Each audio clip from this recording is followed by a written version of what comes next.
Salut à tous, c'est Pank de la chaîne, bienvenue sur cette vidéo qui aujourd'hui va parler de coaching, va parler de cette notion assez simple et pour autant pas toujours simple à mettre en place, c'est celle de laisser aux autres leur point de vue, leurs opinions et surtout que ce qui est projeté, partagé, dit sur vous, avec vous, qui pourrait potentiellement changer votre état d'esprit. Quand je dis état d'esprit, c'est vraiment cette communication que vous allez avoir avec vous-même, donc on va dire ce dialogue intérieur, qui pourrait d'un coup vous faire une interruption de pattern, c'est-à-dire une rupture avec votre processus mental. Admettons, je suis bien, je me sens en confiance par rapport à certains trucs. Je parle avec quelqu'un, la personne me partage son opinion, voire même critique mon idée, mon état, ou l'objectif que je souhaite atteindre. Et d'un coup, il y a cette notion qui va perturber ce qui se passe en moi, avec peut-être de la tristesse ou un manque de confiance qui commence à devenir plus prégnant. Quelque chose est en train de se passer. Et à ce moment-là, je vais modifier peut-être mon état, donc mon dialogue intérieur, et peut-être même que ça va sur du court, moyen, long terme, impacter mon processus cognitif comme mes comportements, mes actions. Or, à longueur de journée, en fait, dans les interactions qu'on crée avec autrui, par rapport également aux situations qui peuvent nous mettre dans des états psycho-émotionnels variés, on laisse à ce moment-là du pouvoir à l'autre pour modifier ce qui se passe en nous. On laisse à une situation la capacité de changer, transformer ce qui devrait, en réalité, rester quelque chose de stable, parce que choisi, décidé, cadré, peut-être même travaillé volontairement avec de l'autosuggestion, de la visualisation, etc. Et tout ça peut se casser, se détruire, se détériorer. C'est d'ailleurs intéressant. Les partenaires en cabinet ont souvent cette remarque à dire j'allais très bien en sortant de session, ou j'allais très bien depuis quelques temps, et puis on m'a dit ça. Il m'est arrivé ceci.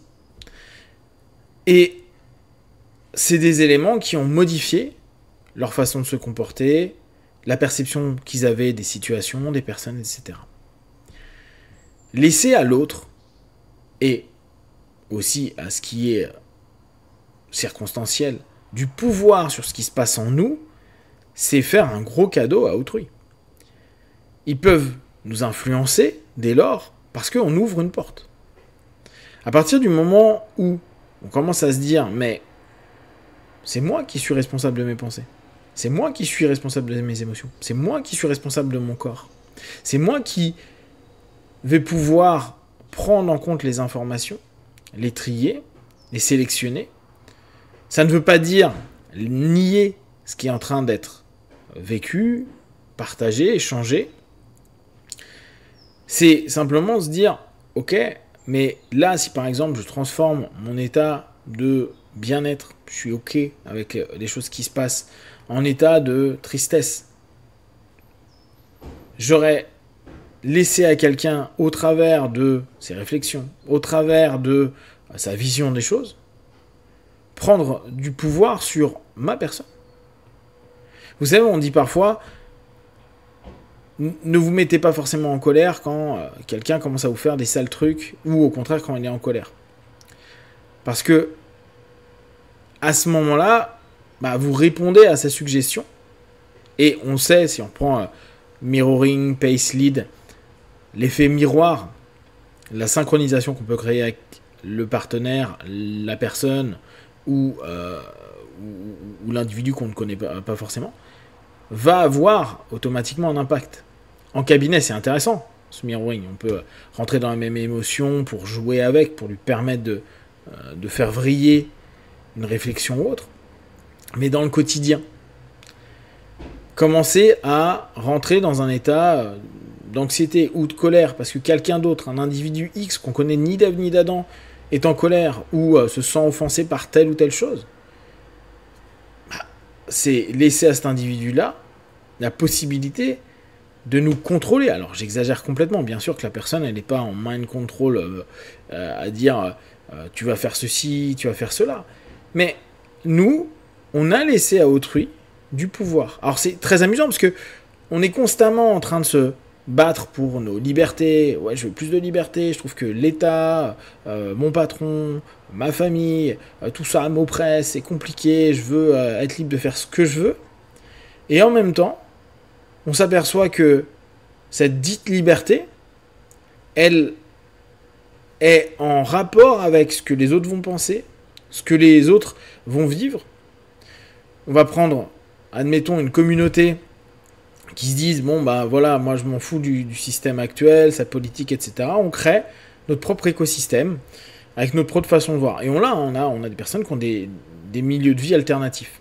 Or, on s'aperçoit que dans les milieux même alternatifs, on a les mêmes problématiques liées au système de pyramide, même dans des systèmes qui, à la base, n'ont pas de chef spécifique, mais au fur et à mesure, il y a toujours quelque chose qui se passe. Et on va avoir, dès lors, cette volonté de dire je suis libre d'un système, de convention X ou Y, et pour autant, si le groupe, si une partie du groupe, ou certaines personnes sont dans un état d'esprit auquel je ne me conforme pas, pour une raison où j'ai une autre manière de voir les choses, je vais avoir une pression sociale, une orientation, voire même possiblement un jugement par le groupe, qui soit formalisé ou pas, pour faire remarquer que la façon d'être, de penser et de fonctionner est non ok. Et souvent, sans même que ça arrive jusqu'à cette espèce de recadrage de groupe, les gens avant vont accepter de rentrer dans le moule. Mais rentrer dans le moule, ça veut dire répondre à l'ensemble des comportements et des orientations du groupe, et donc laisser à ce groupe la possibilité à un moment ou à un autre de jouer sur ce qui se passe à l'intérieur de moi. Je vais peut-être vouloir me rebeller par rapport à ça, je vais peut-être être en colère, je vais peut-être être frustré, je vais peut-être être triste parce que ça ne répond pas à l'ensemble de mes perspectives et de mes croyances que j'avais vis-à-vis de ce groupe. Et on se rend compte à quel point on donne du pouvoir à l'autre, même si on cherche officiellement d'être libre. On est peu libre de l'autre, et je reviens toujours sur notre actualité, notre monde d'aujourd'hui.